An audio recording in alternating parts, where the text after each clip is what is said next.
காணொலியில் நம்ம 17வது ஐபிஎல் சீசனோட 64வது மேட்சான Delhi capitals versus Lucknow super Jains match நடந்த சாதனைகள், சோதனைகள், வேதனைகளை பற்றி இந்த ஒரு காணொலியில் பார்க்க போகிறோம். இந்த ஒரு காணொலியை கடைசி வரைக்கும் பாருங்க. அனைவருக்கும் அன்பு வணக்கம். நான் உங்கள் மதுரை.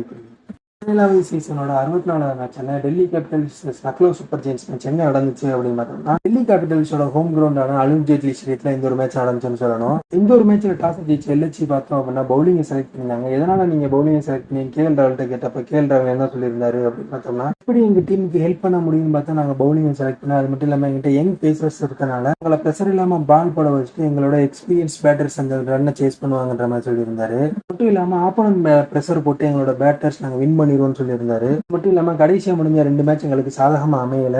ஒரு பவுலிங் டீம்ல சொல்லியிருக்கோம், பிரஷர் இல்லாம ஆடுங்க, உங்களோட பிரேவரியை காட்டுங்க, பவுலிங் சேஞ்ச் ஆப்ஸ் மூலமா எதிரியை நீங்க அலக்களிக்க வைக்கணும்ன்ற மாதிரி சொல்லியிருந்தாரு. ரிஷப் பண்ட் கிட்ட கேட்டப்ப ரிஷப் பண்ட் என்ன சொல்லியிருந்தாரு அப்படின்னு நாங்க பேட்டிங் தான் செலக்ட் பண்ணியிருக்கோம். அதனாலன்னு பார்த்தோன்னா எங்களோட நிலைமை என்னன்னு எங்களுக்கு தெரியும். அது மட்டும் இல்லாம பாயிண்ட் ஜெயிக்கிறோமா ஃபைனல் போறோமான்றதால எங்களுக்கு முடிவே கிடையாது. எங்களோட ஃபோக்கஸ் எல்லாம் ஒரு நல்ல கிரிக்கெட்டை கொடுக்கணும்ன்ற அந்த மாதிரி சொல்லியிருந்தாரு. மட்டும் இல்லாம அவங்க நிறைய விக்கெட் விடுறாங்க, ஒழுங்காவே விளையாட மாட்டாங்க, வெளியே இருந்து பேசலாம், உள்ள நீங்க விளையாண்டு பார்த்தா தான் தெரியுன்ற மாதிரி சொல்லியிருந்தாரு. அது மட்டும் இல்லாம கேப்டனான பிளேயர்ஸ் எல்லாத்துக்கும் ரொம்பவுமே மோட்டிவேஷனா பேசிக்கிட்டு இருக்கேன்னு சொல்லியிருந்தாரு. மொத்தத்துல இந்த மேட்சை பத்தி ஒரு வரியில சொல்லணும் அப்படின்னா, அபிஷேக் போரேல் மற்றும் கிறிஸ்டன் சப்ஸோட பேட்டிங் எல்லாம் பார்த்தோம் அப்படின்னா பாத்தீங்கன்னா பிளே ஆஃப்கா போரேல்ன்ற மாதிரி ஆக்கிருச்சு.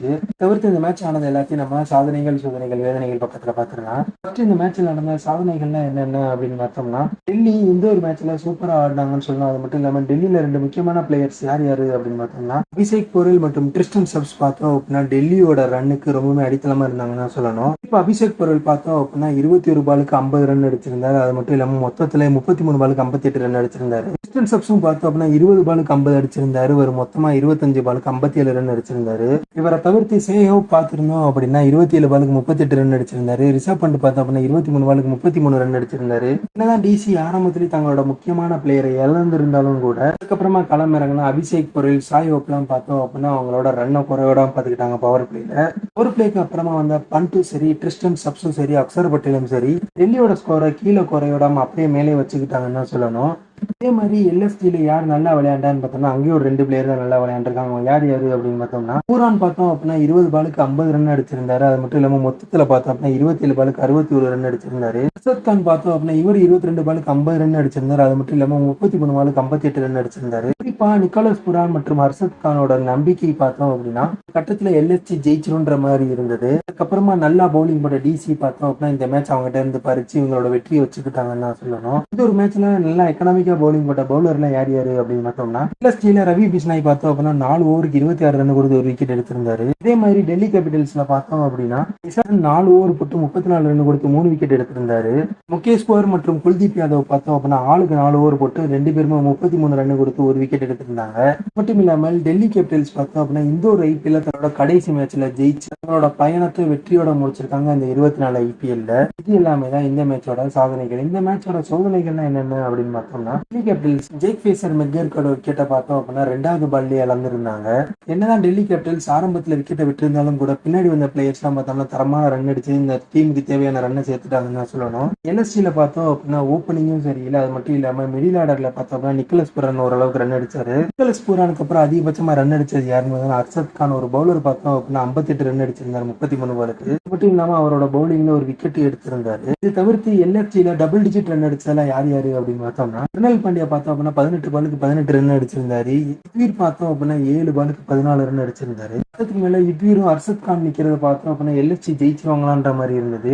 ஆனா கரெக்டான நேரத்துல யுத்வீரோட விக்கெட் எடுத்திருந்தாங்க டிசி. அது மட்டும் இல்லாம அர்ஷத் கானுக்கு கடைசி ஓவர் பார்த்தோம் அப்படின்னா ரசிக்ஸ் எல்லாம் பார்த்தோம்னா சூப்பரா ஓவர் போட்டு கண்டெயின் பண்ணியிருந்தாருன்னு சொல்லணும். என்னதான் ரசிக்ஸ் எல்லாம் 3 ஓவருக்கு 30 ரன் கொடுத்திருந்தாலும் கூட ஃபைனல் ஓவர்ல ரன் கண்டெயின் பண்ணதை பார்த்தோம் அப்படின்னா டிசிக்கு ஒரு நம்பிக்கை வந்துருச்சு, இந்த மேட்ச் நம்ம ஜெயிச்சிடலான்னு.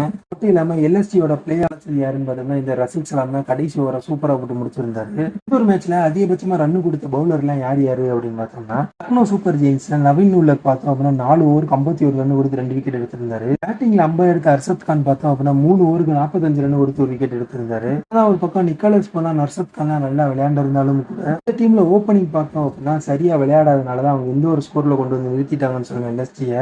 மட்டும் இல்லாம பிளே ஆஃப் கனவை ஓரளவுக்கு தகர்த்திருக்காங்கன்னு தான் சொல்லலாம். இது எல்லாமே தான் இந்த மேட்ச்ல நடந்த சோதனைகள். இந்த மேட்ச் நடந்த வேதனைகள் என்னென்ன அப்படின்னு பார்த்தோம்னா, எல்எஸ்ஜி பார்த்தோம் அப்படின்னா நிறைய கேட்ச் விட்டுருந்தாங்க. அந்த கேட்ச் மிஸ் எல்லாமே தான் டெல்லியை இந்த ஒரு ரன் அடிக்கிறதுக்கு இவ்வளவு தூரம் விட்டுருக்குன்னு சொல்லணும்.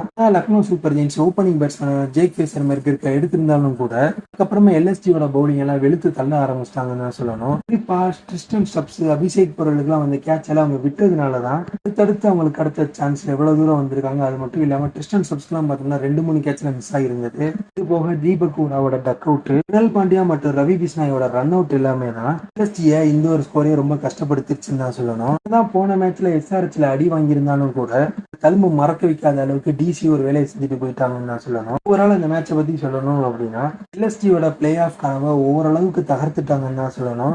இருக்க ஓரளவு கனவு பார்த்தோம் அப்படின்னா சிஎஸ்கே கையிலையும் ஆர்சிபி கையிலையும் தான் இருக்கு. 18ஆம் தேதி நடக்க போற சம்பவத்துக்கு அப்புறம் தான் தெரியும் யார் உள்ள போக போறா, யார் வெளியே போக போறான்னு. இந்த ஒரு மேட்சுக்கு டெல்லி சப்போர்ட்டர்ஸ் எவ்வளவு ஹாப்பியானாங்களோ என்னவோ தெரியாது. சிஎஸ்கே ஃபேன்ஸ் பார்த்தோம்னா ரொம்பவே ஹாப்பியா இருந்தாங்க. என்னதான் சிஎஸ்கேக்கும் ஆர்சிபிக்கும் 18ஆம் தேதி மஸ்ட் வின் கேமா இருந்தாலும் கூட லக்னோ சூப்பர் ஜெயின்ஸ் இன்னைக்கு ஜெயிச்சிருந்தாங்க அப்படின்னா இந்த ஒரு மேட்சை ரொம்பவே டஃப் ஆக்கிருக்குன்னு தான் சொல்லணும். அந்த ஒரு நிலைக்கு போக விடாம டிசி பார்த்தோம் அப்படின்னா இழுத்து பிடிச்சி நிறுத்திட்டாங்கன்னு சொல்லணும் எல்எஸ்டியை. இதோட இன்னொரு காணொலியை முடிச்சுக்கலாம். இன்னொரு காணொலி பிடிச்சிருக்கா லைக் பண்ணுங்க. இந்த தகவல் உங்க நண்பருக்கும் தெரியும் நினைச்சா ஷேர் பண்ணுங்க. மேலும் இது போன்ற சுவாரஸ்யமான கிரிக்கெட் தகவல் தெரிஞ்சுக்க மதுரை பிரிவு சேனலை சப்ஸ்கிரைப் பண்ணுங்க. மறக்காம பக்கத்தில் இருக்க பெல் ஐக்கனை கிளிக் பண்ணிக்கோங்க. அப்பதான் நாங்க போற வீடியோ உடனுக்குடன் உங்களை வந்து சேரும். மேலும் இது போன்ற சுவாரஸ்யமான கிரிக்கெட் தகவலுடன் சந்திக்கிறேன். அது ஒரு எங்களிடமிருந்து அறிவிப்பது நான் உங்களுக்கு தெரிவிக்கிறேன்.